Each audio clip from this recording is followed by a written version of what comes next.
Welcome to the Inquisitive Leader podcast. My name is Boi Carpenter, and I'm truly honored to have you here.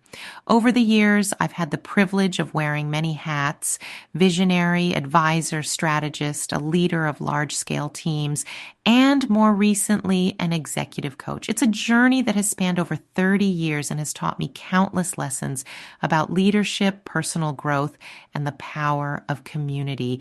Today's episode is about active listening. So I love the phrase wisdom watches, fools interrupt. That just, it hits home. There's this funny paradox in leadership. We spend years polishing how we speak, crafting these perfect emails, learning how to command a room, all of that. But honestly, the leadership skill that stands out the most isn't about what we say. It's about how we listen. That can be really tough, especially if, like me, you had years of being trained to jump in with solutions, or, sometimes just loving the sound of your own voice may be a little too much. Let's talk about those pitfalls. Most organizations, especially fast-paced ones, nurture a habit of interrupting. There's always that pressure to problem solve quickly, to prove that you've got answers. But that kind of quick fix energy, it shuts down trust. You see it. A manager cuts someone off or fills a silence way too fast just because it's awkward, and suddenly people stop sharing.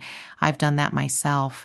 Unintentionally, of course, but I'll admit I might have missed some of the best ideas floating around the room because I was too quick to fill the gap instead of letting silence do its magic.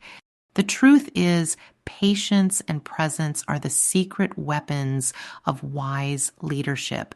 You set aside all your mental noise for a minute, just really watch and wait. It's not passive, not at all. It's actually demanding. Sitting with someone and giving them your full attention, no multitasking, no thinking about your response while they're talking. That's rare.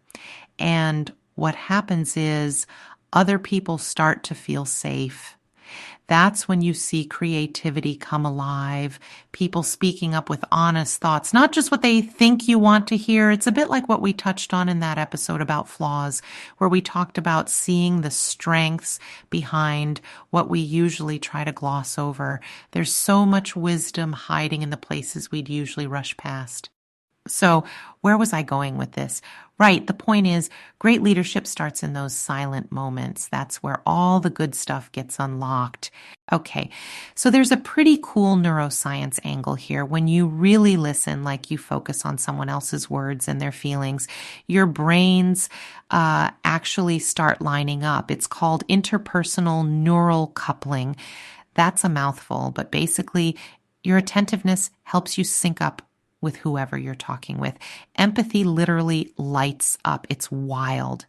And it's way more powerful than jumping straight into giving advice. In fact, sometimes the advice bit just kind of backfires. But here's what gets overlooked. It's not just what people share out loud. The magic is in noticing what's left unsaid. If you sit with the silences, you'll start to see the patterns, the little pauses, the ums, and those are the windows into what really matters. Maybe there's tension or an unspoken worry nobody's voiced yet.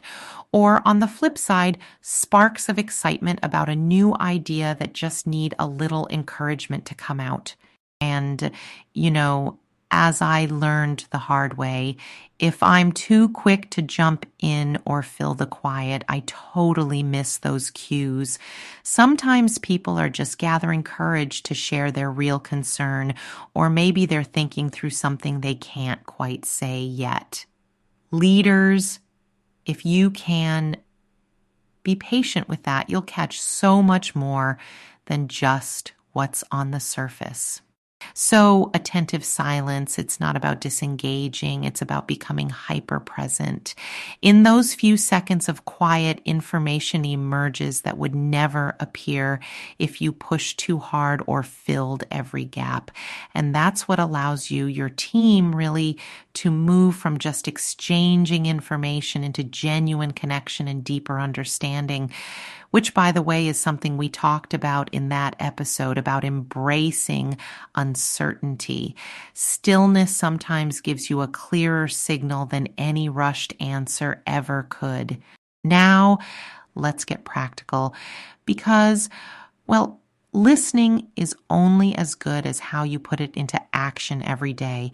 I've picked up a few tools that have made a world of difference for me over time, both as a manager and as an executive coach.